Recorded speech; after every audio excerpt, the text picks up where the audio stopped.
ગુજરાતનો આવાજ।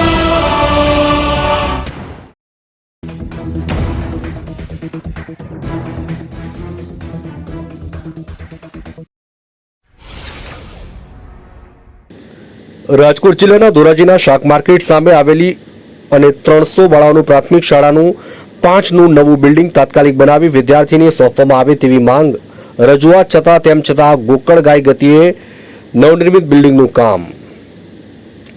રાજકોટ જિલ્લાના ધોરાજીના શાક માર્કેટ નજીક આવેલ પ્રાથમિક કન્યા શાળાનું 5નું નવું બિલ્ડિંગનું કામ ગોકળ ગતિએ કરવામાં આવી રહ્યું હોય પણ 6 મહિનાની બિલ્ડિંગનું કામ કરવામાં આવ્યું નથી અને આ કન્યા શાળાના 5માં 300થી વધારે વિદ્યાર્થીઓ અભ્યાસને શાળામાં 3 વિદ્યાર્થી સાથે અભ્યાસ કરવો પડી રહ્યો છે અને અત્યારે વેકેશન પૂર્ણ થવાના આરે છે પણ હજુ સુધી નવું બિલ્ડિંગનું કામ પૂરું નથી થયું જેથી પ્રાથમિક શાળાના 5માં દીકરી અને ફરી વેકેશન પૂર્ણ થયા બાદ ફરી શાળાના 3માં વિદ્યાર્થીઓ સાથે અભ્યાસ કરવો પડશે તો વાલીઓ અને વિદ્યાર્થીઓ પૂર્વ પ્રિન્સિપાલ તંત્રે રજૂઆત છે કે વેકેશન પૂર્ણ થયા અને વહેલી તકે શાળા અને બિલ્ડિંગનું કામ પૂર્ણ કરી શાકભાજી માર્કેટની સામે આ પ્રાથમિક શાળાને 5 જે તે સમયે ખખડધજ હાલતમાં હતી તેથી આ જૂનું બિલ્ડિંગ તોડી પાડવામાં આવે અને કામગીરી છેલ્લા 2 વર્ષથી ચાલી રહી છે।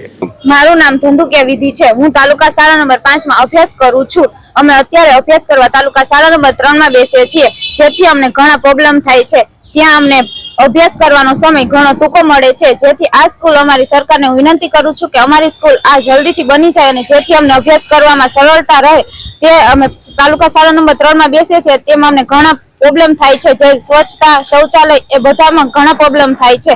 ત્યાં ટૂંકા સમયનો અભ્યાસ કરવા મળે છે। આ વેકેશન દરમિયાન આ સ્કૂલનું કામ જલ્દીથી સમાપ્ત થઈ જાય જેથી અમને ઝાઝો સમય ભણવામાં મળે અને જેથી અમે આગળ વધી શકીએ તેવી સરકારને મારી વિનંતી છે કે આ સ્કૂલની જલ્દી તમે બાંધકામ શરૂ કરાવો।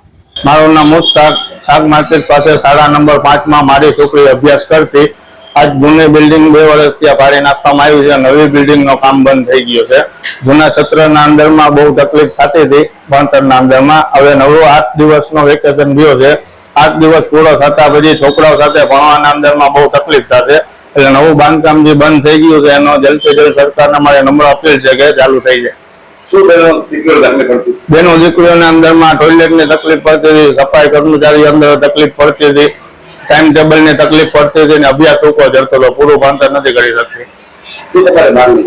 અમારી માંગણી છે કે 8-10 દિવસના અંદર વેકેશનના છેલ્લા રહ્યા છે જલ્દથી જલ્દ નવું બિલ્ડિંગનું બાંધકામ ચાલુ થઈ જાય। વેકેશન પૂર્ણ થવાના આરે છે પણ આ બિલ્ડિંગનું કામ પૂરું નથી થયું તેથી જવાબદાર અધિકારી અને વાલીઓ લેખિતમાં રજૂઆત કરી છે। ધોરાજીના મામલતદાર દ્વારા કોન્ટ્રાક્ટરને બોલાવીને સમયસર કામ થઈ જશે તેવી લેખિતમાં બાંહેધરી પણ લેવામાં આવી તેમ છતાં હજુ સુધી નવા બિલ્ડિંગનું કામ કરવામાં નથી આવ્યું ત્યારે આ શાળામાં અભ્યાસ કરતી બાળાઓને ફરી શાળામાં 3 ભાઈઓની શાળા છે તેમાં ફરી અભ્યાસ કરવો પડશે। સેનેટરી બાથરૂમ અને અન્ય મુશ્કેલી વેઠવાનો આ બાળાઓને વારો આવશે। કોમ્પ્યુટર જ્ઞાન અભ્યાસના પરિણામમાં પણ ફેરફાર થશે। આધુનિક અભ્યાસથી બાળાઓ વંચિત રહેવું પડશે।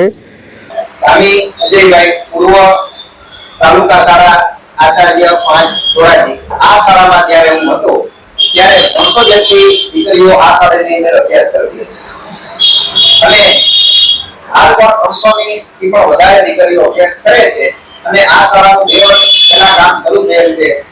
સમયાવધિ પૂર્ણ થયેલ હોવા છતાં હજુ સુધી કામ કોન્ટ્રાક્ટર દ્વારા પૂર્ણ કરવામાં આવેલ નથી જેમની રજૂઆતો અગાઉ એસએમસી અને મારા દ્વારા પણ મામલતદાર સાહેબ ધોરાજીને કરેલ હતી અને મામલતદાર સાહેબે પણ પોઝિટિવ કહી અને કોન્ટ્રાક્ટરને રૂબરૂ બોલાવીને બાહેંધરી પણ લીધેલ હતી।